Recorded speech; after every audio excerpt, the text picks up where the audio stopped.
Hello, everybody. This is the 404 Limits Not Found podcast. I'm here today with Mike Doyle, who's the VP of Enterprise Technologies at New Resources Consulting. Mike, thank you very much for joining me today on episode number 1. I'm very excited to have you here. Thank you for having me. I appreciate it. So to start things off, let's talk a little bit about your journey. How did you get into IT, and what really keeps you passionate about IT? Well, looking back on my journey, it goes back probably all the way to when I was about 8 years old, and Mom came home with a Commodore 64 computer. For those who remember those, there's great emulators out there. Check it out. It was a lot of fun. One of the things I noticed in there is you could write your own code for it. Now, granted, my programs were never anything more than line 10 is Mike is cool, and 20 is print that out and go do a loop through it. And then I learned how to do it at the computers at Kmart, which was pretty cool because then all the computers would display on the screens how cool I was. But I thought that was kind of neat to be able to get into that. What really made me decide to do it as a career, though, was in, I think it was 10th or 11th grade, colleges came on campus or into our high school to talk about their campus, what they could offer. And one of the universities offered a management computer systems program. And it talked about we do not only the technology, but also the people side. So you understand how to manage people, how to work with the HR departments, and get a good taste of the technology as well. I thought that sounded pretty neat, but they also talked about placement rates.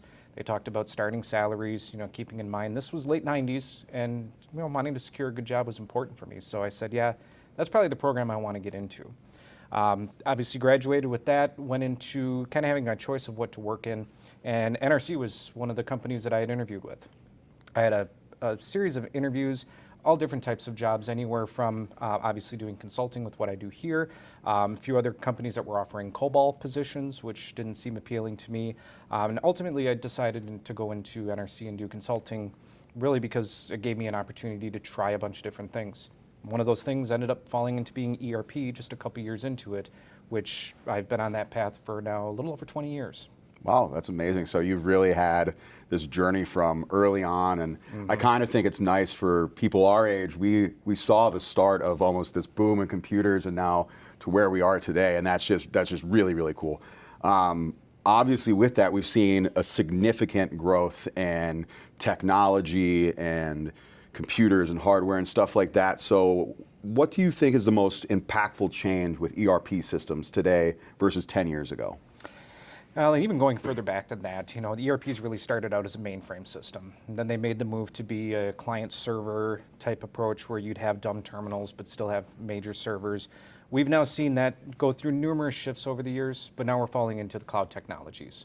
We're seeing now on the cloud, we've got the applications running there where we don't have to have our own hardware. It's available for us wherever we are.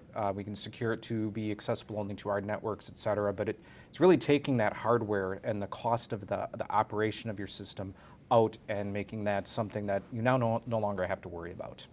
Okay, very cool. My background is in security, so my question is always somewhat security related. With ERP systems today, we started off with stuff that's on-prem. There's people that are still hybrid. There's stuff that's in the cloud now. What is the biggest security concern when we're looking at these kinds of setups with ERP?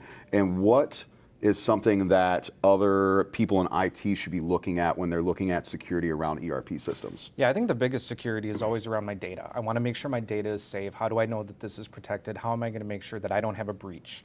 We don't want to have our data end up out in the dark web and have everybody's personal information and social security numbers, et cetera, available out there. So how do we secure that? And everyone thinks that the cloud is going to be less secure than on-prem. Chris, working in security, you probably know this as well as I do. It's very easy to open a door, whether it's your own hardware, whether it's in the cloud, whatever it might be. Obviously, choosing a provider that gives you isolated tenancies so you don't have to worry about other neighbors within your data center being able to potentially get at your data.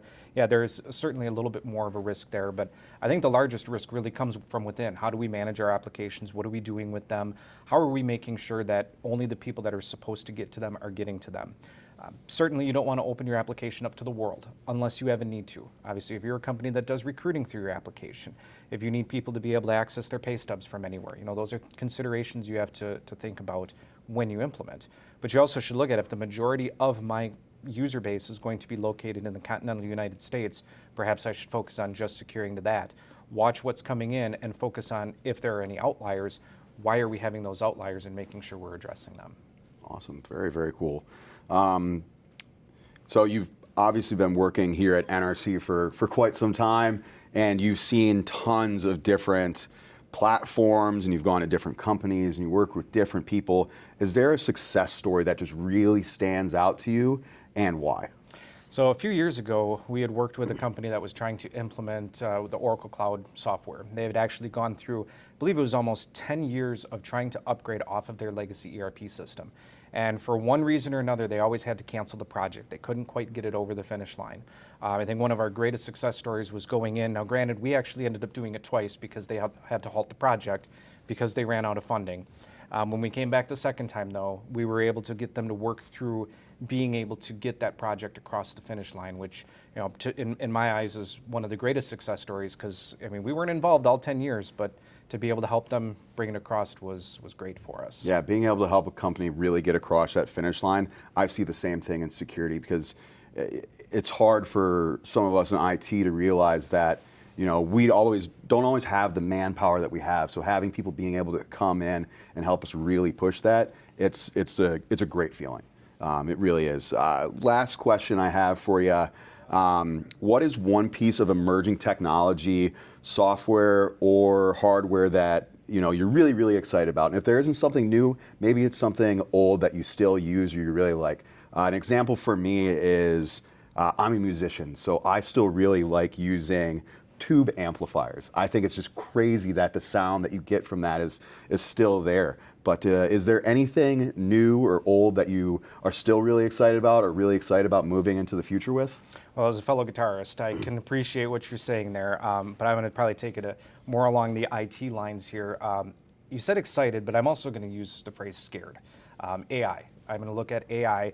I told the story of how I kind of got into computing. That was in the whole boom of the internet. The internet didn't exist when I was first starting out with computers, at least not in the way that it was mainstream.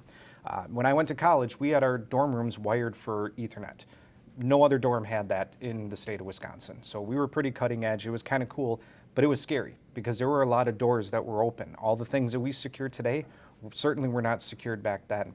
And the boom that went out, I would challenge anyone to go out and look at some of the web pages that were designed from 1995 through 2000 and see what those websites look like. What is the user interface of them? They're really not that great, right? Pretty blocky, it kind of gets the point across, but it laid the framework. And back then I remember saying, this is going to change how we do business. For years, my dad worked in the auto industry. They sold, cars. He worked at a car dealership. And I remember sitting down with him and telling him, hey, you guys have got to get on the front end of this, because these mainframe terminals that you're doing to be able to try to find inventory, we're going to get to the point that people are going to be wanting to buy a car. They're going to pull out their, well, I said laptop. I didn't know we'd have phones back then, but they're going to be looking on their computer and be able to see that not only do you have this, but this other place has it, and they have it, 5% cheaper. So how do you get ahead of that? And he went back to their company. They ended up, the company that did their inventory management and everything, they ended up writing an application that would be able to be run on PCs to help that. And they were one of the first internet divisions in the state to be able to start selling cars. I see AI being that same thing. I think we're at the beginning threshold of this.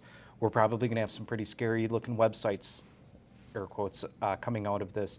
And we really have to make sure that we get it out of its infancy and start to develop into something that's usable. I use AI on numerous things, probably things I don't even know that I'm using it on. I've got autocorrect that's picking things up in my phone. Well, that's not just the pre-programmed autocorrect from 15 years ago.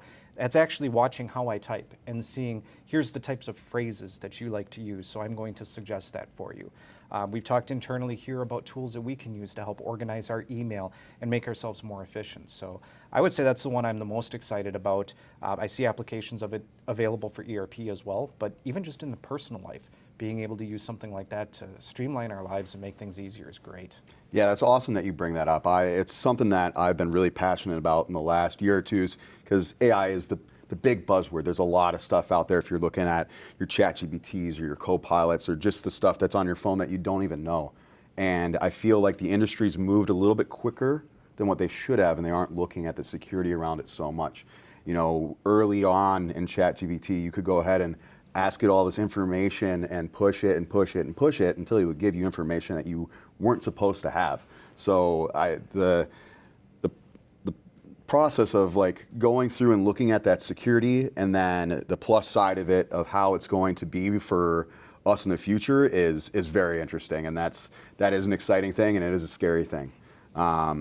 And yeah, I don't know. So we'll have to see what the future holds with that. Exactly. I'd like to thank you very much for being on the podcast. This is our very first one. Yeah, thank you for having me. And thank you everybody who's watching this right now. This is the 404 Limits Not Found podcast. My name is Chris Hippensteel. I'm the Director of IT here at New Resources Consulting, and this was Mike Doyle, VP of Enterprise Technologies, and thank you guys again. Thank you.